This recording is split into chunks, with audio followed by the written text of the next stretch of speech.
and if we're in an era now where it's not, capitalism isn't done, but there is the relationship between this sort of techno-feudalism, as you call it, and capitalism is, akin to moving into a different era. How do we escape that? What is the mechanisms in which we undercut that? Is there an opportunity to say, we're going to have a public option for Google so that you can have verification? When you get on our ping, there'll be the government sponsored version. And is it antitrust? What are the ways to address this? Well, we need a new deal for the cloud capital era, for the techno-feudal era. And that new deal, just like the original New Deal by FDR, had many different policies as part of the same project of restoring balance and restoring some power for the many. The same thing. So there's not one magic bullet. You need many magic bullets. So, for instance, here's some examples. You mentioned one, the digital identity story, which we already have addressed. But also, once you have that, then you have the possibility of having algorithms that are municipally owned. So, for instance, imagine that instead of having Uber, you can have, a cooperative taxi drivers who have their own algorithm, which can be provided by the local public library that also has, coders working for them in the form of an open source community. And, there are so many talented people out there who would love to do this, to participate in this, as long as there is an attempt like FDR's New Deal to provide them with some basic resources and some of the institutional support and legislative support they need in order to defend themselves from the Ubers and the Airbnbs of the world. That's one thing. But also imagine that you have a cloud tax. So in order to save bookshops, bricks and mortars and physical bookshops, that you have a cloud tax for transactions of books, of other things on Amazon.com or other cloud capital-based platforms above a certain level of overall revenue. Imagine that there's a 5%, 4% tax, cloud tax. Indonesia has it. Turkey has it. It's not even a novelty, and that creates a comparative advantage for local companies using maybe algorithms or cooperatives or tax drives or bookshops of farmers markets, as opposed to Walmart, which is becoming a huge cloud thief in its own sense, in its own right. And then I would go further, of course, and I do in the penultimate chapter, in which I say, well, look, it is time that we understood that we're all cloud serfs of these large corporations. And as I said before, we are contributing to their capital, but we're not getting any dividends. We're not getting any ownership rights over the capital that we contribute. So how could we address that? Well, here is an idea, a very simple idea. Bill Gates once proposed a robot tax. I think this is a silly idea because it's impossible to define the robot. What is a robot and what isn't a robot, right? But imagine saying to Google or to Facebook or to any large company, you know what? Because we are all producing your cloud capital, if you want to operate in the United States, the European Union, we could have, the United States and the European Union to give us ourselves more leverage. If you want to operate in our realm, you will have to deposit 20% of your shares in a sovereign wealth fund, and the dividends accumulate, and those dividends become a basic income for everyone. Not through taxation, because if you tell blue-collar workers that you're going to tax them in order to provide others with the basic income, you lose them. But if you say to them, look, you should be the owner of part of that cloud capital, which you help produce. And because it is impossible to know who has produced which bit of capital, let's have joint ownership of the 20% of the shares of those companies, and let's all share a basic income, whether we are rich, poor, nice, nasty, white, black, Trumpists or Bidenists. Doesn't matter. Yeah, I'm so glad that you. Sorry, Yanis. You can keep going. Go ahead. Yeah, No. Yeah, I'm just so glad that you mentioned the fact that it's a very unique industry in the sense that we're contributing both to the product itself by using the app or using Twitter or using Facebook, and then also contributing, and then we're getting the product back in return in the form of consumption of social media. But the social media is becoming less and less of social media at this point, right? We're getting less and less in return. It's all going towards the cloud. So what happens when social media essentially breaks down and these social media companies become what they really intended to be at the beginning, which is the capture of people's data so that they can sell it and enclose it? Because I think we are reaching somewhat of a breaking point, at least on some of these bigger apps like Instagram and Twitter. They're kind of reaching their end goal of what they initially wanted, right? Enclosing people's data. Well, two ideas here. One is, how about having a bill of digital rights, which allows you to sue them if they use your data without paying you? That would be a game changer. And imagine a second idea that you, in the same way that, remember back in the early years of mobile telephony, of cell phones, when you had a Verizon number, and then you wanted to change and go from Verizon to AT&T, you couldn't transfer your number. And then the state came in and imposed interoperability, that your right to transfer your number from one to the other. Now, I am on Twitter, right? I've got more than 1 million followers.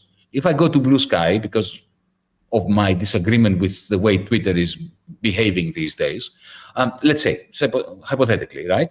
I will just lose 1 million followers. I will not be able to communicate with them. And that is it's not Twitter's technology that keeps me with X, as it's called now. It's the fact that it is a cloud fief. It belongs to a man who does whatever he wants with me because I will lose 1 million followers if I leave. Well, imagine if we say that if you want to operate, then you will have to allow me to communicate with my followers on Twitter, even if I leave Twitter. I can take them with me. Or if I go to Blue Sky, let's say, and I post something there, that they should receive it on Twitter as well. In exactly the same way that the state forced cell phone companies to allow you to go from one to another without penalty. Now, these are part of the New Deal for the techno-feudal era. As I said, there are many different magic bullets, and I just mentioned a few. Why not use and I like the idea of either you got to contribute 20% to a sovereign fund. It could be that could be imposed in numerous different ways. For every user you have, every user hour, you got to pay this amount in a tax, for instance, or something like that. And maybe it's a UBI, maybe it's we could use some health insurance over here too, might be good. I mean, whatever it is in that regard. But why allow these things to exist in the form that they're in? Because one of the things that seems sort of like problematic to me, or what attracts me to the idea of like using antitrust is that if you allow them to still, even if they're only amassing 80% of what they're amassing right now, they're still the only player in town. And if their ability to control a fiefdom, even if it's where they've got to pay a vig, essentially, they still retain a lot of power, in which going forward maybe undercuts the ability of the regulatory regime. It ebbs and flows and whatnot.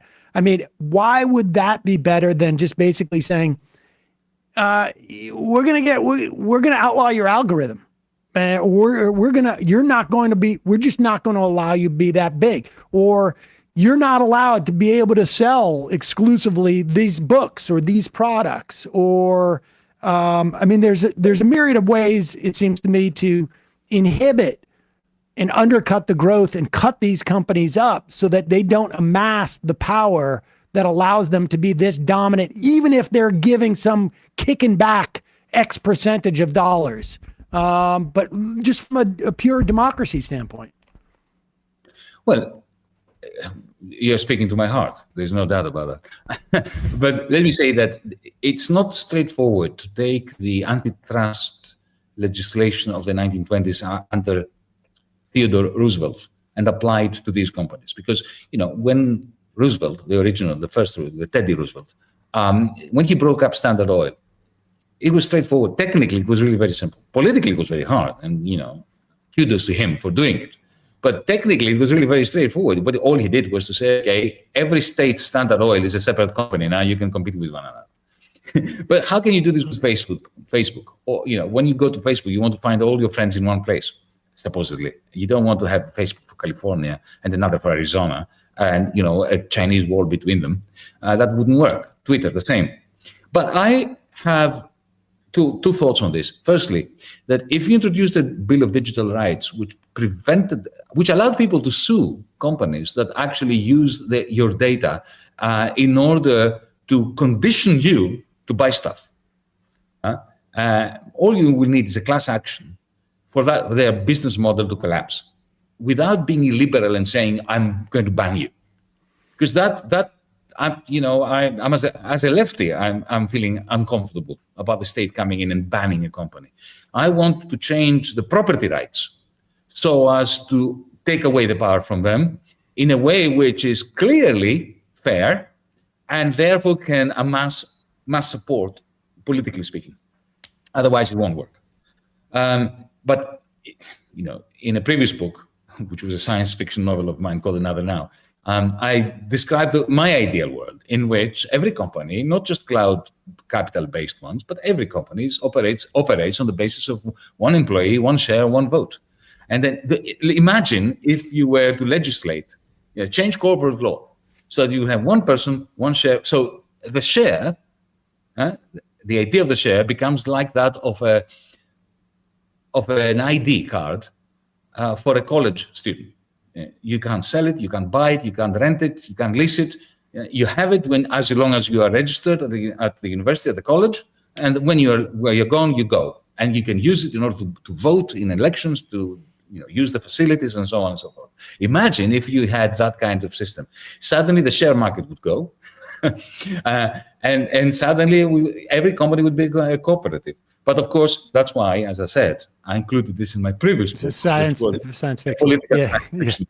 But it's important to imagine realistic utopias in order to know which direction of change we want. Because the idea of taking 20% of the shares of these companies and putting it in a social welfare fund, well, if you increase this from 20% to 30% to 40%, then eventually the limiting case is a Star Trek liberal communism.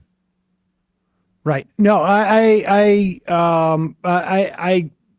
would subscribe to that as well. And I guess I wasn't saying ban, directly, but rather to do what you're talking about, legislate certain things that really undermine the business model as they stand now. So you could have, it just wouldn't be worth their while to operate in the fashion that it does if they're not able to scrape our data and exploit it in the way that they do, or algorithms that feed us stuff in the way that it does.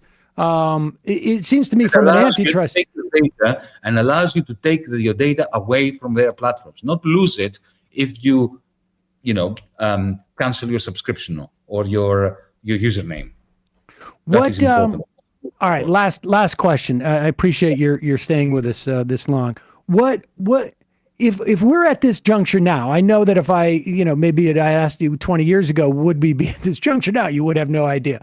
But how does this mutate in your mind? Like, where does it, increasingly, does our GDP reflect the part of, is there an expansion of this techno-feudalism, or does it still need the underlying capitalism on some level to exist?